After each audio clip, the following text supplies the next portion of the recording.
Bonjour et bienvenue à Ici, vous me disiez toute la vérité. Face aux crises successives qui ont secoué l'enseignement public sur le continent, seul l'enseignement privé pouvait apporter une réponse. C'est le pari fou fait par un homme qui, 10 ans après, se retrouve à la tête d'une université internationale, avec comme seul objectif offrir aux jeunes Africains un enseignement supérieur de qualité. Amadou Diao, bonjour. Bonjour. Il y a 10 ans, contre l'avis de tous, vous quittez un poste confortable de directeur général adjoint d'une boîte d'assurance pour fonder la première école de commerce privée de l'Afrique de l'Ouest, l'ISM, qui veut dire l'Institut supérieur de management. 10 ans plus tard, vous voilà donc président d'une université internationale. Comment est né ce projet qui au départ paraissait si fou ?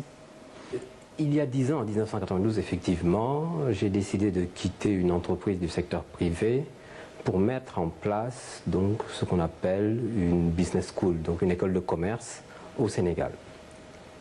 Comment cela est-il né? Une conviction à notre niveau déjà de besoins exprimés par le monde de l'entreprise en termes de ressources humaines qualifiées, adaptées à un environnement déterminé, celui de l'Afrique. Un contexte aussi certainement des universités publiques en crise, dans le cas du Sénégal, la prestigieuse université de Dakar, avec connu plusieurs années blanches. Exactement, années blanches, années invalides, les termes changeaient en fonction des circonstances. L'université de Saint-Louis, plus jeune certes, mais avec 3500 étudiants, une formation souvent décriée par le monde de l'entreprise. Il nous fallait venir avec une approche nouvelle, mettant l'accent sur le comportement professionnel, sur une qualification beaucoup plus adaptée. Et nous avons pris cette initiative donc de créer cette école. Cet institut.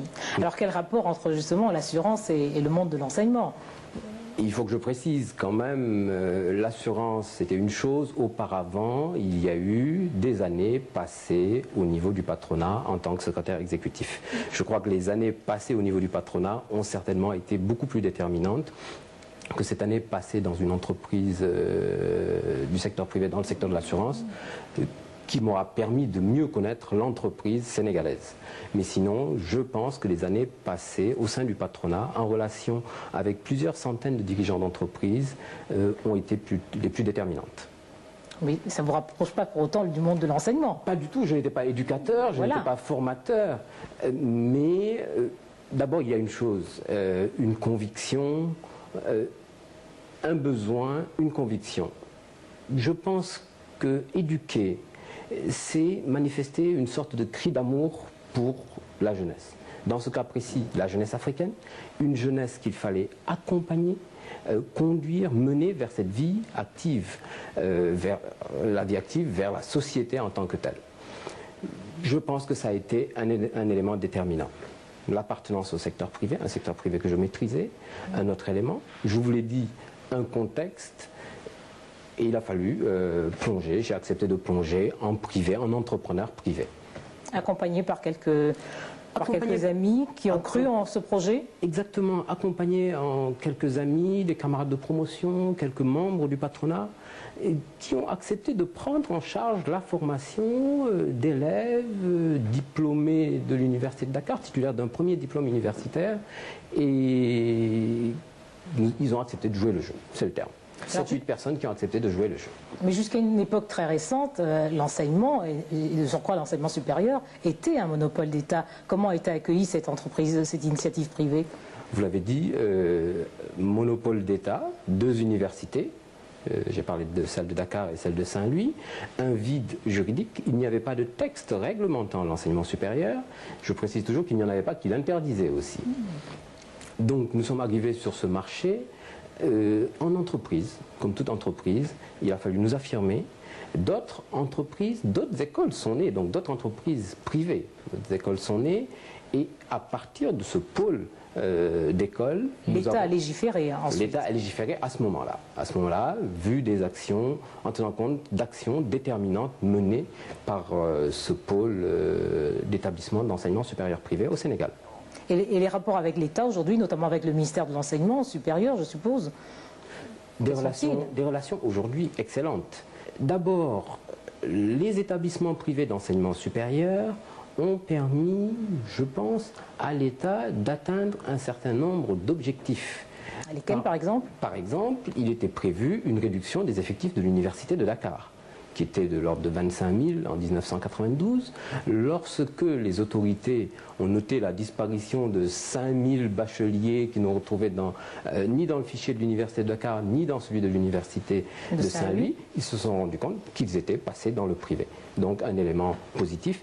Et je pense que ça a été le point catalyseur qui a permis aux établissements privés d'enseignement supérieur d'obtenir les éléments de reconnaissance, les visas pour les diplômes et aujourd'hui même des bourses pour les étudiants qui y sont inscrits, ce qui correspond à une véritable révolution dans le système éducatif sénégalais.